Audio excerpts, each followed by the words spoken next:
Seattle U is right on the edge of a neighborhood that we call the Central District. And so community engaged learning will allow you to learn about specifically about that neighborhood. Um, it will help you build connections and relationships. Often you get to meet people, either other classmates or community partners, through a process of community engagement. And you learn often some new skills that you can use to build on your community engaged experience, or can be transferable to future employment, or can help you decide, is this what I want to major in? Gosh, I really realize now I do like tutoring middle schoolers. Mm. Maybe I want to look at education or something around that, to do something differently, because of, I feel like that I have found a fit between my skills and my interests and the community. So those are, in general, I think maybe if LaKesha and I talked in general about community engaged learning, and then we could talk more specifically too about our how we're doing that between the two of us. Yeah. Thank you so much, Becky, for that wonderful response. I don't think I don't think there's much to add to that. Becky covered it so well. I do think that that I want to highlight one of the benefits is really being able to connect to yourself in ways that you probably didn't think you'd be able to. The experience of going into and partnering with an organization and community members really offers, especially when you come into it with this mindset of, I'm really curious. I'm curious to learn more about this area. I'm curious to learn more about the folks who have lived here, who do live here. I'm curious to learn about how the area has changed. As you approach the work with curiosity and wonder, I think you learn so much, or have the potential to learn so much about who you are as a person, what has helped shape you so far. And you get the gift of allowing this experience to shape you in some really powerful ways. Mm-hmm. Yeah, I do. Thank you, LaKesha, for that response as well. One thing that I do want to add on top of both of what Becky and LaKesha have just shared, and if you were here in yesterday's session, we were talking also about the community and community engaged learning, whichever neighborhoods you go to, whichever programs that you participate in. The community is always going to be the main teacher for you. We don't come in as SU students or faculty or staff, we don't come into communities thinking that we know the needs and what the request is for community engaged learning comes from the community itself. And so, as LaKesha was saying, like, you learn so much just by being a really good listener to your communities. You learn so much about yourself just by being someone who can navigate different spaces, navigate different neighborhoods at SU in Seattle, and you learn how to properly do that and respectfully do that and respect the land and respect the history that's been there. Another thing that I want to highlight in community engaged learning is that we are stepping into long, deep relationships, things that have existed before we entered the campus at all. Even for me, one thing in the last 4 years when I approached the campus was the redevelopment happening in Yesler Terrace. Back when I came in 4 years ago, these buildings were just being constructed. We had things being torn down. But right now, when you enter Seattle, these buildings are already there. People are already living there. So, we come in with new mindsets with how Seattle's going. And also, we have to understand that there is this long-lasting history that we need to be informed about so that we can properly navigate those spaces. So thank you, you two. Is there anything that you two kind of wanted to add amongst all of this? Nah. All right. And then for the folks here, if you have any questions coming about from this conversation, please just throw into the chat. Yes. So our next question, we're running through this. How has the Central District Community Engaged Learning Programs and its curriculum, how has that pivoted within the last year due to COVID and the pandemic? LaKesha, you want to start this one? I think it's it's obviously asked us to reimagine some things. I think it's asked us in some ways, whether we accepted it fully or not, asked us to kind of pause in that reimagine, to think about how are we centering our community and how are we centering voices from our stakeholders in our community in ways that still allow us to center equity and a real, sincere, authentic move towards liberated and just and healed communities, spaces, systems, policies, procedures. I think as many of us are aware, the pandemic helped to really spotlight things that we knew were happening, right? But now all of a sudden, we had to think of ways and come up with reasons or come up with approaches that really would aid us in reaching more of our community members, but still highlighted like the huge tech divide, right? Highlighted access to tech as a divide, ability to navigate tech as a divide, and then also highlighted things that in many of our communities, the culture is very rich with connection, and that coming together in community, breaking bread, drumming circles, all kinds of things. Those are very communal events. And now all of a sudden, how do we do those things? How do we honor those pieces of who we are? So I think that has been part of that shift, is how do we hold and honor those things without minimizing them, trivializing them, without in various ways, tokenism coming in, right? And how are we still providing the best service, listening to our community members and their needs and saying, this is how we can respond. How are we being authentic in the ways that we believe we can respond, while we're also taking care of ourselves because we're part of the community. So we want to take care of ourselves so that we can support and walk alongside members of our community in ways that are nurturing for everyone.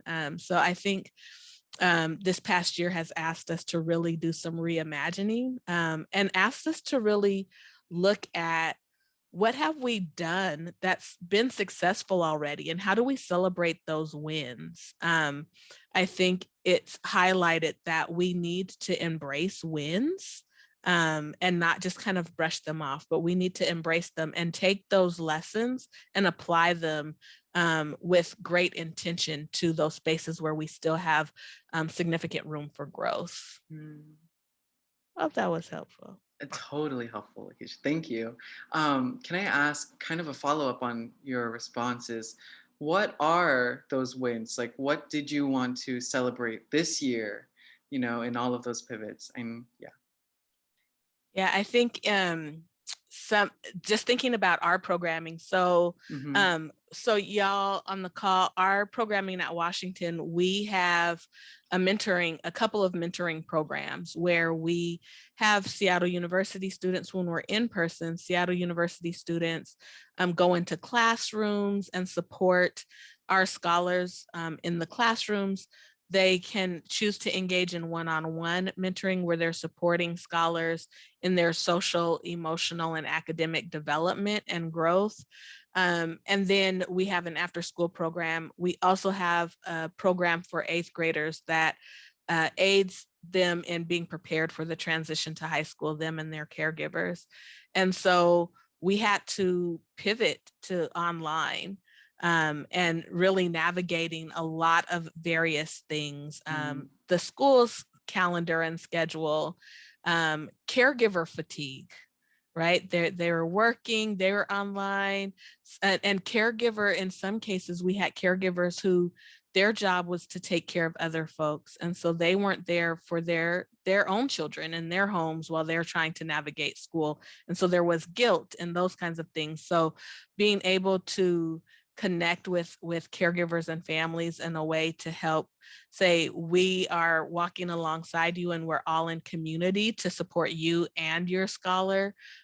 Providing, I think a win is we started giving educational kits each quarter, and those were comprised of materials that our scholars and caregivers said they needed. It wasn't us saying, we think you need these things. Like, we really listened to their voices.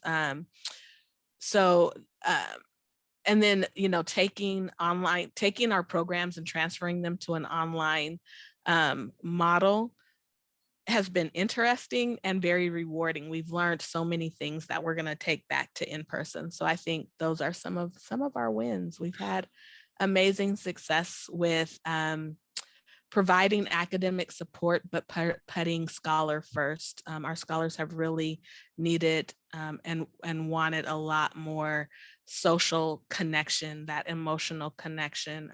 And our mentors and our program has been able to provide that in a way that still allows for our scholars to explore and develop their academic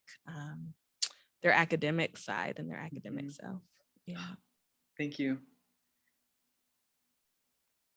So I'm going to talk a little bit about the partnership that LaKesha and I have together specifically. That I teach in the Matteo Ricci Institute. I teach a course during winter quarter that's called The Context of Leadership, and then a course in the spring quarter that's called Introduction to Discernment and Community Engagement. And those are a kind of a connected series of courses where generally the same students take both of those classes, because in our institute, we have a cohort model of learning. So you get to take, during the first 2 years, you get to take classes more in a cohort. So you get to know folks pretty well. And in the winter quarter, in the course, we learn about the context of the neighborhood where students will be doing community engagement during spring quarter. And that context looks like a number of things. It looks like walking and being active in a neighborhood, and walking around and doing a neighborhood tour or a asset mapping activity. It also looks like learning about the history of the neighborhood. The Central District, historically in Seattle, was the neighborhood where the neighborhood was redlined, meaning that there were clear delineations between who could live in that neighborhood, that families of color, specifically African-American families, were able to buy homes or rent homes in that neighborhood, but not outside of that neighborhood. So how does that impact the history of that neighborhood? So we look at the history of the neighborhood. We learn about community organizations happening in the neighborhood. We listen to oral histories and have guest speakers that talk about living and working in that neighborhood. So we're learning in a number of ways the context of the neighborhood, and then students are paired with a particular community partner. And so LaKesha is one of the community partners that we have during winter quarter, where students learn about Washington Middle School, learn about the RAMP program, learn about the gifts and the assets in that program, and also around the scholars in that program. So the students in my course, my hope is they begin to understand the many layers of context that happen in a particular neighborhood, so that during spring quarter, they can engage in a community engaged experience. And in previous years, with our partnership with Washington Middle School, that has meant that students were mentors in the RAMP mentoring program. They got to work either during the school day one-on-one with scholars or in the after school program. But in the last 2 years, because of COVID, we weren't able to do that same in-person community engagement experience. And so what has happened instead is that we in spring quarter have had a project that students can work on in small groups in conversation and collaboration with our community partner. So the students that I have that are working with LaKesha this quarter are creating an infographic about youth community engagement and looking at it from a number of different angles. Why should middle schoolers be involved in community engagement and civic engagement? What has happened in the past? What are some examples or some stories of how youth movements have really impacted social movements? And so this infographic will be something that will be hopefully shared with scholars and shared with mentors as a way to break open that conversation around civic engagement at the middle school level. And the last thing I will just say is that there have been a few perks with changing how we're doing this. I think in the past, students have been more focused on the doing of the mentorship and have been less focused on the learning about the program and the assets and the people. And so they've had to do a lot more listening and a little less doing than they've done in the past. And so I think that that gives an opportunity for students to really engage in the community engagement part of this project, not just in this community service part of the project as well. So they've been doing a project this year and a different project last year. And so that's one of the ways that we've pivoted. Students are still learning about the community. The output is different, but no less valuable in my opinion. Mm-hmm. Thank you two for those responses. I do want to prioritize a question that I see in the chat, and it's, do we ever help the houseless population in Seattle? And LaKesha, go ahead, you unmuted right away. Oh, I was just going to say that we have a number of partnerships through CCE that do great work partnering with organizations that are supporting our unstably housed population, members of our community who are experiencing homelessness at various levels, maybe, and for various reasons. So we are doing work with families who are unstably housed, with individuals who are unstably housed, and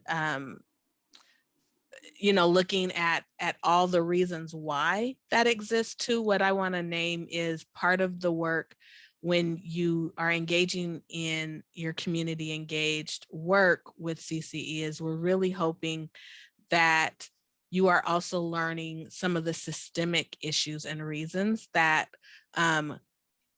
that have created the situations that we're in now and created the ways that we see things manifesting. So just to answer that, yes, but in a variety of ways. It's not all about what can we do to help you because, oh, you're down on your luck, we need to help you. It's about how do we support and come alongside those organizations that are really doing deep, meaningful, lasting work in the community and still holding the humanity of those folks who are unstably housed in our community. So we are really working really hard not to show up as the savior for folks, but to understand that there are many ways and many spaces where folks have, if they have access and if they feel a sense of belonging, and if they feel valued, validated, and heard, that there's a lot of answers that come in that joint walking side by side, not us leading or towing the way. So that was a long way to answer your question of where I probably could have simply said yes, but hopefully that provided more insight. Yes, it totally did, LaKesha. Thank you for that. And right now I'm throwing in the chat what our school uses as the main way to find these opportunities to get involved with working in community at Seattle U. So immediately with your Seattle U accounts, you're given a Give Pulse account through your single sign-on, which is just your Seattle U account information. This is the website that we centralize. The Center for Community Engagement centralizes all our volunteer opportunities and ongoing opportunities from our local nonprofits. They post it directly onto this website, what opportunities they have open. And to go more in depth with your question, Kaylee, you can also sort these opportunities by cause. So you can check off, I do want to work in something that deals with humanitarian rights or animal rights or human welfare, houselessness. There's a lot of ways to get in. And my next question, Becky and LaKesha, it's not in the email that I sent, but this one is kind of what you were both touching based on is when students start working in communities, your perspectives start to change about how to approach these things, how to approach even larger social justice issues as a student in our own identities, what are ways that the center and also within the curriculum as a professor, as a lecturer, how do you integrate equipping students to be prepared to enter these community engaged spaces?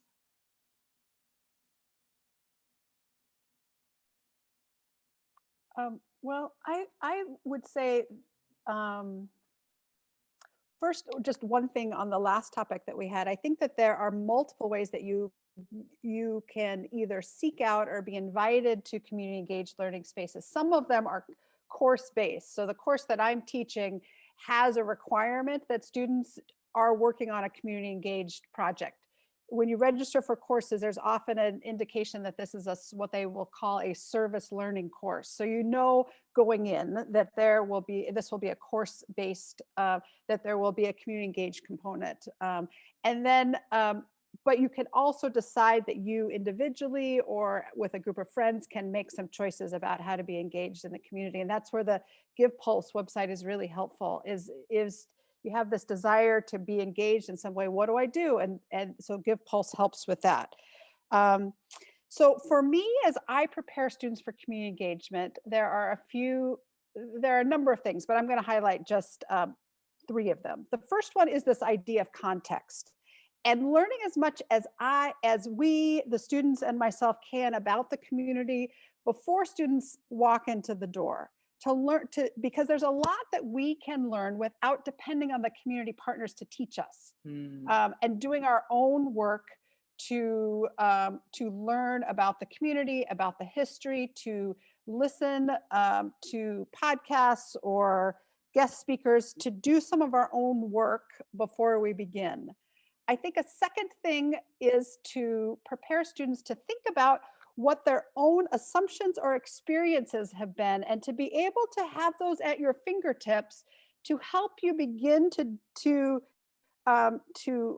halt or disrupt the judgment that sometimes can come if something you're experiencing is different from your own experience. And so that there's a level of awareness of one's own identity, of the places that one is privileged or minoritized, of being open to being pushed and challenged in ways. So I think that second, doing the self-awareness work about what I bring, what I need to learn, what I hope to learn. And the third is to train our brain to continue to look for assets, is the third way that I prepare students. I think especially when we're talking about urban communities and urban schools, the media and a lot of ways we're socialized to see all the needs or the problems, that this is what the dropout rate is. This is what the crime statistics are. This is where how many students need free and reduced lunch at this school. And so we're trained to look for what the problems or issues or needs are. And my hope through these courses that I teach is to train students to begin with the assumption that there are assets. There are skills, there are strengths, there are stories, there is culture, and we get to learn about that. And as we both share our assets, strengths, culture, there is an ability to work together to create the future that we want. So again, for me, it's context, doing your own self-work, and training your brain to look for assets as opposed to deficits in your community placements. Thank you, Becky. That was wonderful. So when students come to any programming in the K-12, so if you're working in the elementary school, working in the middle school or the high school, or even working with our family engagement programs, you're going to get a lot of training, and it's a gift, but it's also required. So you will be required to take part in trainings that help you think about structural racism and many other things in some really personal ways, in big ways, in context to SU and the neighborhoods, and really exploring social justice and racial justice in some powerful ways with a group of students who are going through this training with you. And then there are ongoing trainings that happen to continue to deepen your awareness and your understanding and how you can bring that into your work.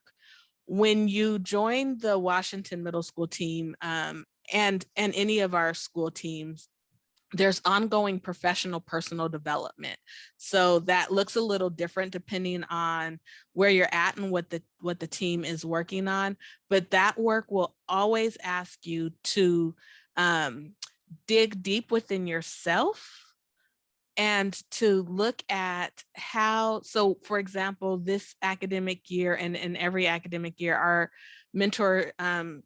mentors do work around learning about bias, not just the brain science and how we respond, but what also are types of biases. When do we notice them showing up? When do we remember our first experience with those biases? How did they perhaps protect us? How did we develop patterns based on those biases that maybe protected us or helped us move through situations and challenges that didn't feel really, really good, but aren't really serving us in healthy ways? So we do a lot of exploration around how do we recognize those? How has it impacted our ability to connect with ourselves and with others? How does it show up, particularly when I'm working with middle school aged young people? How do I help middle school aged young people to begin to identify those things in themselves so that they're able to start learning how to interrupt those things at maybe a younger age than we were when we start learning those things? We do a lot of work from a healing standpoint. So what does it mean to really want to engage and connect in a way that supports the healing of self and community? And that means really doing a lot of reflective work on ourselves. What's our own personal history with the system of education in general? And then really doing a lot of work if you're working with middle schoolers. What was your middle school experience like? What did you need from adults that you got that you didn't get? We do a lot of work around understanding the importance of helping young people develop that sense of agency. So it's a lot of really asking us to be self-reflective so that we can then show up in ways and think about how that impacts how we show up. What's our relationship to and with systems of oppression? How does that impact how I show up in the work? So just that kind of ongoing personal, professional development is how we help folks be prepared. Mm-hmm. Yes, I definitely want to just add on to exactly what LaKesha and Becky were saying, is that SU really makes us to be critical thinkers of our world and how we contribute to society. So, regardless if your course or if you're even participating in any community engaged kind of learning, your courses will always challenge you to think critically, to be engaging in these subjects. And yeah, it's a gift that I see in all of the courses that I've taken at SU. And community engaged learning certainly gives you a new perspective on, one, how you navigate your community and also on yourself. So yeah, thank you, LaKesha and Becky, for those wonderful answers. Does anyone in this room have any questions? I'll just invite them. We're processing. This is a lot of new information. Maybe a little room to just breathe.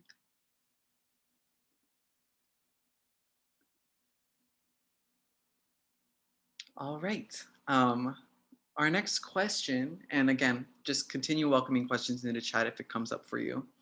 My question for Becky and LaKesha are, how are these programs preparing for reopening? And what excites you about your programs and your courses, what is like the light at the end of this tunnel that we're in right now, you know?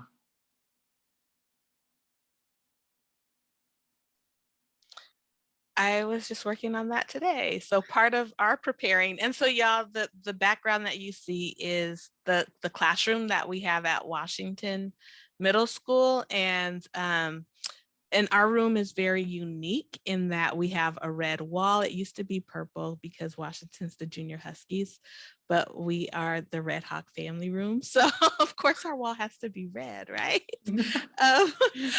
um, and our room has a very different feel than the traditional classroom. But this was a makeover that happened literally maybe 2.5 weeks before the pandemic started.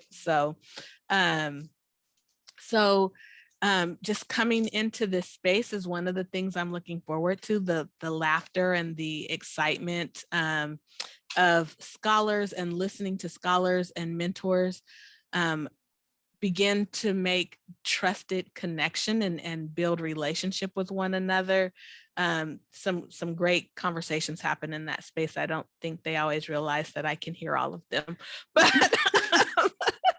but they're beautiful. So I'm looking forward to that. We're planning part of that transition to being back in person means really assessing how large our team might need to be, how many weeks of programming we'll be able to offer because we'll be in person again. Some of that is also looking at lessons we've learned from the virtual space. And one of those is we are going to be more intentional about bringing in mindfulness practices. So we'll be much more intentional around bringing in just those breathing moments as a collective group before we all go off into our one-on-one sessions, ending with some mindful breathing. So I'm looking forward to really thinking about how are we taking what we've done previously that we know has worked and that we want to give more attention to, coupled with the things that we're learning now. And how's that going to enhance our programming? So that's kind of where we are right now. Some of it's not super fleshed out and won't be till summer, but I'm just looking forward to being back with our scholars and with our mentors and watching that in-person connection flourish. I wanted to just touch on something that you said, LaKesha, and it's that, you know, we're taking these practices that we learned in a virtual world and taking it into our, when we go back in person. And one of those practices that I've definitely taken note of is also just, you know, breathing time and resting time. It's something that we've definitely taken for granted, and working behind a screen definitely gives us some time to do that. Just excited. I'm just excited. You know, there's such a different connection in person that we try to do our best to do online. And as LaKesha said, like the environment and the laughter and the conversations, you know, you hear something just in the back of your, like behind you, and it's just the funniest thing. The liveliness of SU is kind of what just draws me into these spaces, because, you know, in community engaged learning, you bring together a really well-rounded and intentional group of students. And even within those circles, they become really tight-knit best friends, and just, they find themselves in these spaces. Yeah, I think for me, as you asked Carlo about the light at the end of the tunnel, my heart jumped just a little bit. Like, in some ways, as I was thinking about this question, I'm like, gosh, I don't know how much to hope for yet, because I can remember being in March 2020 and thinking, oh, maybe by the end of this school year, we will be back together again. Maybe it'll just be that 2-week break. And now suddenly we're 13 months into teaching and learning online. And so I think that from what I've heard from the university is they're making a commitment to offer as many courses in person as possible, and especially prioritizing courses that first year students would take, so that there will be as many opportunities as possible to be in person. with perhaps a course or two that is online. So I am looking forward to be back in the classroom for Mm, sure, and getting to see my students and meet and teach and learn with my students in the way that I prefer to. mm, So that is something that I'm thinking about. I do think that this question for me around doing placement based, like being working as a mentor at Washington Middle School versus doing a project for Washington Middle School, there are pros and cons to both of those offerings, and I'm just thinking more deeply about that. The project based learning has really, again, been more about listening and learning about the program and seeing what assets students really have to offer a program like Washington Middle School. It allows for some more flexibility. Students often would say in a placement service learning course where they had to show up at a certain time for a certain window of time, that transportation was an issue, that balancing work and school and family was an issue. And some of this project based learning has allowed for more flexibility and for more humanity for the students who have many competing demands. And so I've really appreciated that piece of the ways that we've been thinking outside of the box and to continue to do community engagement. So my guess is that there's going to be a combination or a choice for students along the way to say which of these is a better fit for you, while knowing that pushing yourself outside of your comfort zone is part of the learning process. And so knowing that that's a piece of community engaged learning is having the open-mindedness to try new things as well. But I have great hopes for some hybrid or adapted ways that we can be physically with each other in a way that we haven't been for a long time. mm-hmm. Yeah, I want to share Becky's excitement for, because this is Becky and my third year partnering with one another, um, and it's been such an amazing, beautiful partnership. And I have appreciated Becky's like thoughtfulness and how do we continue to do this? What can this look like? While also holding what are the needs of the program and the scholars, right?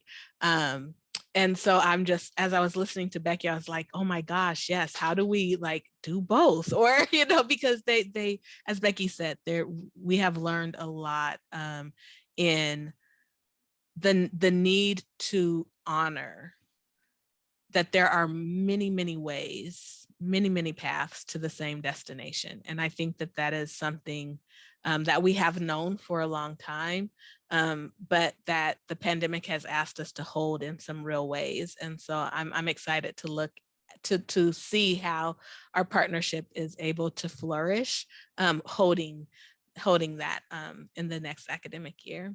Yes. That just makes me even more excited to see how, one of the things that you both kind of like thematically talked about was we've learned to be so flexible. We've learned to be so day by day in this work that um, all we can do is look forward to and plan our best for what can come up and what can arise. And it's a gift and it's also a curse born out of this pandemic. So thank you two for sharing those stories. We only have 10 more minutes left. So if y'all have any like lasting questions about any of what you've heard, even if it's so off topic and you're like, is this okay to ask?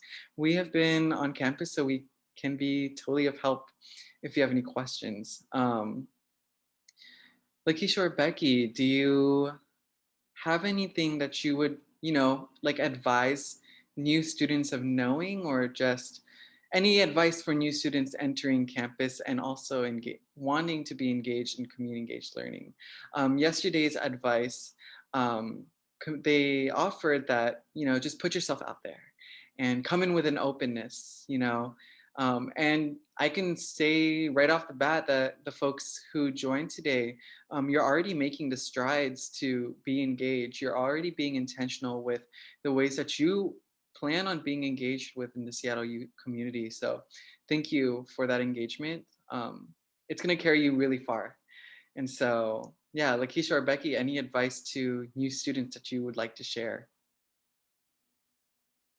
I think I would say embrace curiosity and wonder. Mm, Um, and I would say trust yourself. Your brain mm-hmm, and your body know. We don't give our brain and our body enough credit, but your brain and your body know. mm-hmm, And so honor that, honor your experiences, honor what you bring to a space and to a situation, and allow yourself to accept the gift to receive that from others, so mm-hmm, that you're really able to walk in and share this collective wisdom and knowledge and this collective experience, and be really willing to begin developing that muscle of comfort in discomfort. mm-hmm, There's a lot of growth and a lot of things that you will learn about yourself and others around you if you're like, I'm not sure I want to try that. It's almost like tasting something new, right? But you're like, I'm going to try it, I'm going to do it. So those healthy risks, like, just being open to some healthy risks, and maybe um maybe that's joining a club, and you wouldn't have joined a club before, or maybe that is um, putting yourself in a space with a community engaged program, in a topic or an area that maybe you don't know very much about, but you like to learn, and offer your gifts and receive the gift of that experience that comes along with it. So I would say honor yourself, mm-hmm. take care of yourself, put things in place now to start helping you have those boundaries around, how do I nurture myself? How do I take care of myself? And how do I allow myself that gift of healthy risk, as I learn and explore? Yes, thank you. I like LaKesha's answer. Mm, I would just say ditto, and just with the addition that um, that students my educational background is student affairs, and so research says for students coming into college that they will be more successful and they will graduate if they get involved in something outside of the classroom. And so, as LaKesha was saying, maybe that's a club, maybe it's community engaged learning, maybe it's a a sporting event, maybe it's something, but finding something as a way to get connected outside of the classroom will help you feel more rooted. It will help you build relationships. It will make a medium-sized university feel smaller because you will begin to have some groupings of people or places that feel more like home to you. mm, And so community engaged learning is one of those great opportunities as a way to find your something. And it can be issue based. It could be something that you care a lot about and want to work on, or find other people that care about it. Or it can be you could just look through and say, who's looking for, on that Give Pulse website, who's looking for somebody? Oh, I can do that. I speak this language. I have this skill. I have this experience. And so it can also be a way of you sharing the talents and gifts that you have with a community. So that idea, and I appreciate what LaKesha's saying about finding the balance, because students often feel like that they do too much or get overcommitted, or and so the balance between finding a something and taking good care of yourself, and doing what you're here to do, which is to be a student, to balance all three of those competing demands at the same time, are all super important. But yes. there's so many opportunities on campus, and so I'm super excited for you to be able to come and discover them. Thank you, Becky. And we only have 4 minutes left. I'd love to close this up. One thing that I always said, I was an RA for a first year floor, my second year on campus. And, one of the things that always helps students find community is just putting yourself in new spaces. And as LaKesha said, like the best thing you can do is take care of yourself. You know what you want. You know, your body knows where it wants to take you. So just listen to yourself, and also don't be too hard on yourself. You've made it. Congrats on your admissions to SU. Be proud and be confident that you are someone that is definitely worthy to be on our campus, because you're here. So yeah, take care of yourselves.